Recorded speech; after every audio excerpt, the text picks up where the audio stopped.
Any political party that fails to have at its very core an understanding of advancing a cause that is right and moral, then that is not a political party, it's merely a conspiracy to seize power. Question of Muslim ticket is a no-go area. It's dead on arrival. And if you get people of the same ideology to sit and make decisions for everybody in the nation, it becomes an echo chamber. It is insulting to say no competent Christian to be a vice president. How competent is Tinubu to be president?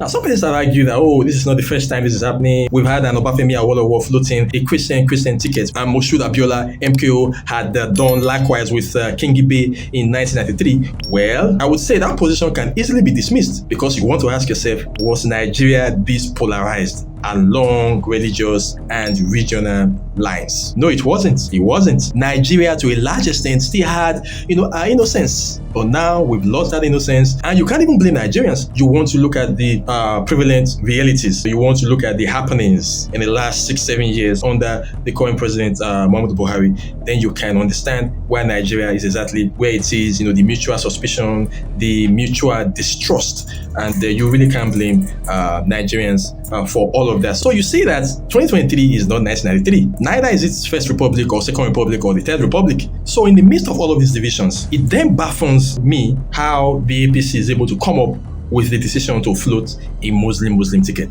It baffles me. I really can't put it together. Now, a cross-section of apologists of this Muslim ticket, in a bid to pacify, I've also said that Christians have nothing to worry about because Tinubu is quite a liberal person and he would promote the interest of the Christians. In fact, Tinubu himself, had come out to actually also make statements in that line that Christians have nothing to worry about. They have even said that Tinubu is Muslim but has a Christian wife who is also a pastor in a prominent denomination. That is the Redeemed Christian Church precisely now. For me, I think that is a fallacy, and in extinguishing that thought, I would say, well, maybe people have really not come to understand or appreciate the whole, idea of faith.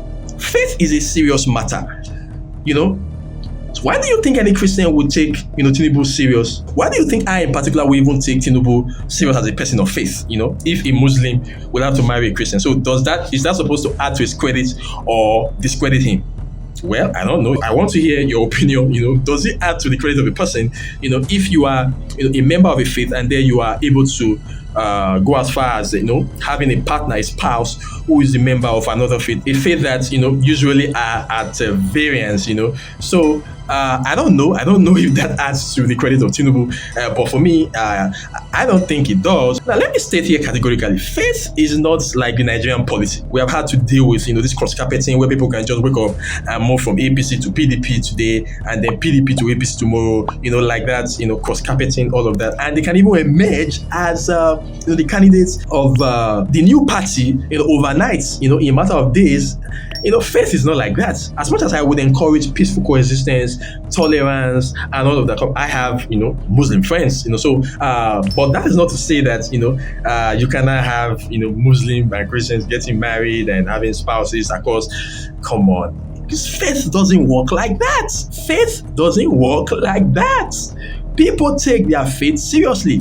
These are very serious matters. So if you say Tinubu is liberal, so Christians should have nothing to be afraid about. Christians should relegate all their suspicion because Tinubu is liberal enough to even marry a Christian who is also a pastor. Nigerians are not voting a first lady into power. Nigerians wants to vote a president into power. You need to understand all of this. So that argument really doesn't fly. You want to even look at the person of Senator Oluremi Tinubu. So you want to look at her antecedents and say, assuming that that argument is anything to go by, you want to even ask yourself, can Christians even trust the person of Oluremi Tinubu if we really have to put antecedents as a politician in terms of dealing with other people's interests? Can Christians even trust Oluremi Tinubu to protect their interests? So these are the issues. Now, Nigerians have not forgotten, the controversy that emanated some years ago in the Lagos governorship election. Now, a controversy that involved the Igbos and the Southeasterners and the role that Oluremi Tinubu played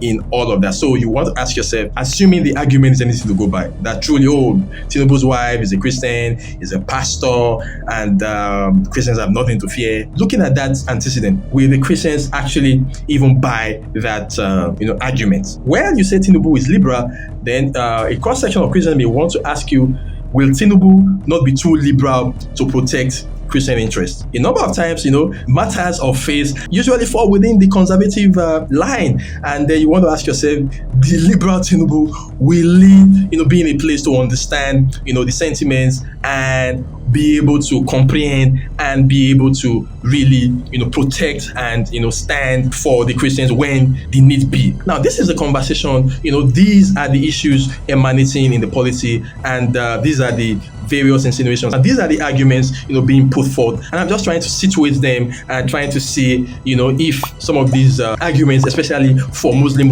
ticket, can actually fly. Are they based on sincerity? Are people being mischievous? So these are many questions begging for answers. And the difference between Abiola's era and now is that during the time of Abiola, everybody wanted the military to go. So if Nigeria had presented Lizard would still have won the election. Right. The difference we have with now is that we have fault lines that are enlarged by virtue of this narrative that politicians, spin here and there. My grouse is hinged on the philosophy propounded by Eisenhower. He said, and I believe, that any political party that fails to have at its very core an understanding of advancing a cause that is right and moral, then that is not a political party, it's merely a conspiracy to seize power. You see, when you are at the table, you can make a decision. But if you are not at the table, you can't make the decision. And if you get people of the same ideology to sit and make decisions for everybody in the nation, it becomes an echo chamber. You're just repeating yourself. What we know is Nigeria is multi-religious, is diverse. Why can't we get different people of different both religious ethnicity on the table so that we can see the matter, whatever we're discussing, from different point of view? Why do we narrow ourselves?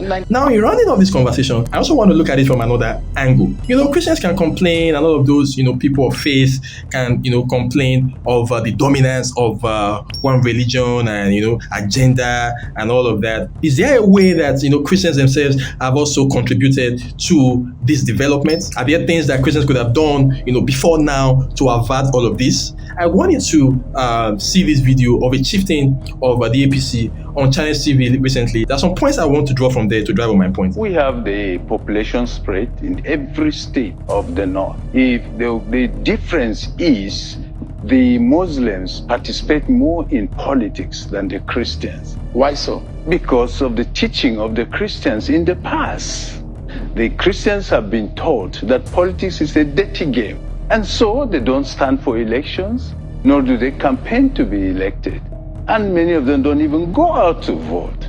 So the Muslims who understood politics participate more in politics. So they appear to dominate. And of course they do dominate because they're the ones elected. But now things have changed. So I have a salient question. Could Christians have shot themselves in the foot? Were the signs not visible enough for action to be taken? And what action could have been taken to avert all of this? Now, decades back, Christians have largely, stayed away from politics, tagging politics dirty and all of that. And have largely denied this country, of great minds, with good experience, who could have contributed immensely to the growth and development of this nation. And over the years until recently, this trend has, dominated amongst Christians. So I ask, are Christians paying for their negligence? Are Christians paying for for neglecting politics? Well, this is another conversation entirely. I will not have the time, to get into that conversation now. But I must say that as Nigerians, irrespective of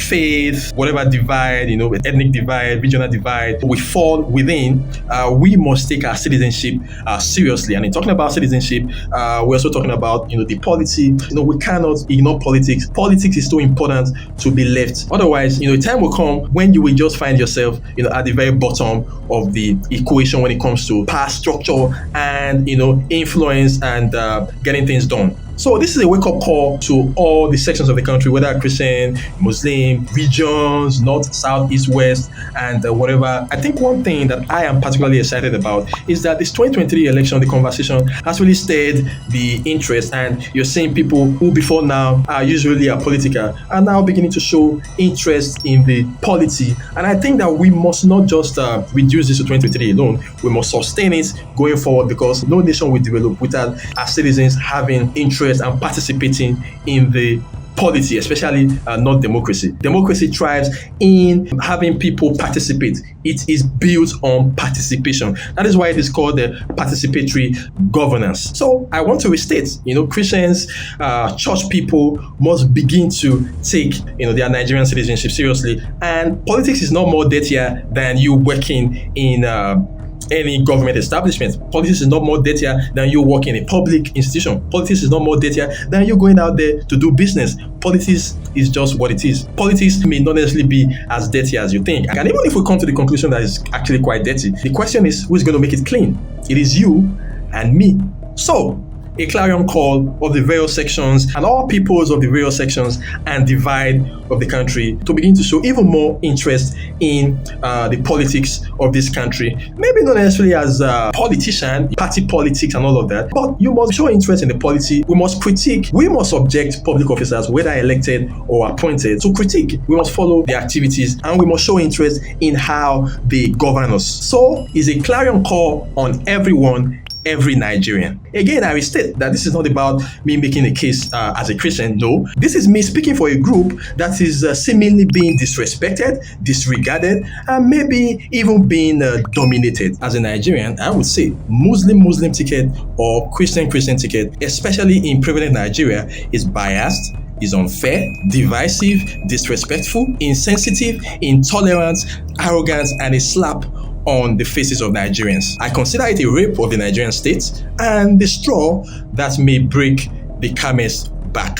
For goodness sake, what we need in Nigeria now is a president who understands exactly where we are in terms of the clear and visible divisions and the resentment that is quite prevalent amongst the various sections of the country in terms of regions, ethnicity, and religion. We need a president and a political party that will be able to play the politics that will erase all of those lines and bring Nigerians together so that we can be set on a path in a bid to achieving true peaceful coexistence, so that all the various sections of Nigeria truly can live peaceably. We don't need a party or a president that will further injure those wounds, that will further even draw those lines and make them even more vivid. It appears that this is what the APC Muslim ticket can achieve at its best. From 1993 to now, and particularly the last 5 years or 6 years, thereabout, how many Christians have been killed? How many people have been displaced? The thing has reached a level to the grassroots that the people are feeling. If Fulani people, for example, kill certain people, we don't hear that they are tried. Even if it's non-Fulani that kill people, we've not seen the trial of the people. So there is a failure in the judicial reporting system. If there was a punitive measure for the kind of things that is happening in the country, maybe there will be a difference. During the army, when the army was in charge, there was that punitive measure if something went wrong. But now, there's nothing. Well, Nigeria is a democracy, and we have a number of political parties, contesting the 2023 presidential election. Even some apologists of the Muslim ticket have come out to say that there's no need making a hell of an issue over Tinubu's running mate and the Muslim ticket of the APC, and that after all, he's going to have to face Nigerians to be elected. Well, I agree. In as much as we want to have all of this conversation because it is within the polity, it is trending. Again, I would tell you that it's within the rights of the APC as a political institution to do what they want to do. It's within their rights to determine who would be their presidential and vice presidential candidate. It is within the rights of the APC to determine whether they want to have a Christian ticket, a Muslim ticket. It is within the rights of the APC to determine whether they even want to have siblings as their presidential and vice presidential candidates. It is within the rights of the APC to determine whether they want to have individuals from same states as presidential and vice presidential candidates. It is within the rights of the APC to determine whether they even want to have persons of the same region, making up their candidacy. But again, it must be stated, it is within the rights of Nigerians to determine who will be their next president and vice president. So I say, if truly Nigerians don't want a Muslim ticket, if truly Nigeria has not evolved and reached that point where we can afford a Muslim ticket or a Christian ticket, the power is in the hands of Nigerians. The power is in your hand. It is in my hand. That is the fact of the matter. Whether you are for or against Muslim ticket, it is left for you to go to the polls and make your case and state your points with your vote. Power resides in the people. Thank you for staying with me. Thank you for watching. You can drop your comments. I want to hear your thoughts on all of these issues. I want to hear your thoughts, and I promise I would also reply all of your comments. If you're watching this on YouTube, please remember to subscribe. And if you're on TikTok, please follow, or Instagram and all of the other social media platforms. Please follow, like, and share on your social media platform if you do not mind. My Naija people will not do well. What's up, my Naija people? How una dey? My name is Efe Cole Amadin, a political activist, public affairs commentator, and writer, multimedia practitioner, and business person. My goal is to promote political participation and awareness, influence public opinion for national development. I'll be bringing you updates and insightful analysis on developments in the Nigerian political sphere.